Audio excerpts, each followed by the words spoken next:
cópia, esse aqui eu vou botar na lista, ó, cópia da carta que o rei Abigar escreveu a Jesus. Esse aqui eu já tratei disso aqui no canal. Tem a carta do rei Abigaro. E depois tem a resposta que Jesus enviou a rei Abigaro. Vocês sabiam que nessa versão aqui Jesus escreveu de próprio punho uma carta para o rei Abigaro? Quem que é rei Abigaro? Vocês sabem? Olha aqui. Esse aqui foi uma palestra que eu dei sobre Edessa Bardesanes, o filósofo gnóstico, e o primeiro rei cristão. Então, quem foi o primeiro rei cristão, né? Eu achei muito divertido fazer esse estudo, está baseado aqui no livro do Alberto, do Bardesanes, e a gente usa essa imagem aqui, ó. Vocês estão vendo que tem um rei aqui com um pano que tem a imagem do rosto de Jesus. E esse Abigaro, esse rei Abigaro, seria o Abigar V, que viveu entre 4 AC e 40 DC. E Jesus teria supostamente escrito uma carta para ele porque ele estava muito doente. O tal rei Abigaro, que teoricamente, essa carta ela não é verdadeira, tá? Já adianto para vocês.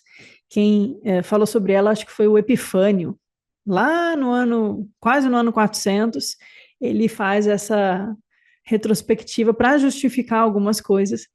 Mas mesmo que a carta em si não seja verdadeira, a gente tem uma verdade aqui, que é o surgimento de grupos gnósticos cristãos muito precoce, né, muito antes de Irineu, muito antes de Cânone, nessa região aqui. Então, ó, nessa cidade aqui, que vai ser Edessa, na antiguidade, vivia o rei Abigar, e aí ele, ó, longe de Damasco, passa pelo Líbano e vai lá para... Hoje é Turquia, nessa época era um reino do lado do reino da Síria, chamado Reino de Osroene. Então, qual foi o primeiro rei cristão? Qual foi o primeiro reino cristão? Foi da dinastia dos Abigar. Essa da carta apócrifa, seria o Abigar V, mas o primeiro cristão de fato foi o Abigar VII, se não me engano, que já é do ano cento e poucos, século II. Então, o Abigar VII, né? Eu conto tudo aqui nessa palestra, mas é muito legal essa história. Ele recebe os antigos membros da escola gnóstica de Bardesanes, ele apoia Bardesanes, que é esse filósofo gnóstico, é o tema principal do livro da nossa editora, e o Bardesanes é quem publica e edita os Atos de Tomé e o Evangelho de Tomé.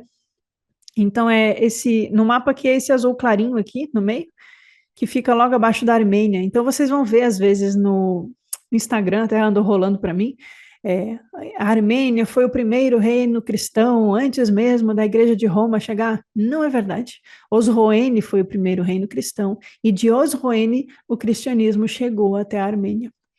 Mas qual era a qualidade desse cristianismo? Era um cristianismo gnóstico. Antes de qualquer chegada de bispos de Roma, bispos católicos que foram depois com a invasão, teve as guerras, teve o Caracalla, o Sétimo Severo, os imperadores que chegaram em Osroene, invadiram Edessa depois, né, mas isso é posterior, 200 e pouco já. Antes, em cento e tantos, a gente tem aí a presença de cristãos gnósticos, nessa região aí, Síria, Osroene, Armênia. E é daí que vem o Evangelho de Tomé, por exemplo, e os Atos de Tomé, que um deles é justamente esse que a gente está olhando aqui juntos, o hino da pérola. Aqui. Esse hino da pérola aqui está presente nos Atos de Tomé, que é desse gnosticismo tomista, escrito em siríaco, que é um antigo aramaico, e tem um tom muito mais gnóstico, e não passou pelo crivo romano. Aqui ficou nessa tradição, né? Não passou pelas edições romanas. Depois os romanos incorporam, adicionam coisas, né? Os romanos, eu digo, o pessoal da igreja, né? Então, esse é legal. Fiz um desvio aqui da nossa lista, onde estávamos, na nossa listinha. Então, botei aqui a carta do rei Abigar.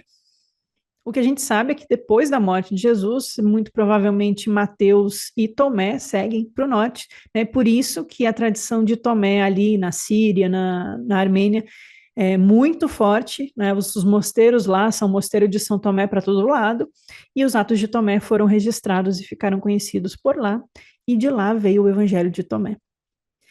Então, tem bastante coisa aqui. E o Evangelho de Tomé está em Nag Hammadi, ou seja, alguma cópia chegou no Egito e alguém traduziu para o grego e o grego traduziu para o cópita. Então, penso tanto que esses textos não podem ter viajado.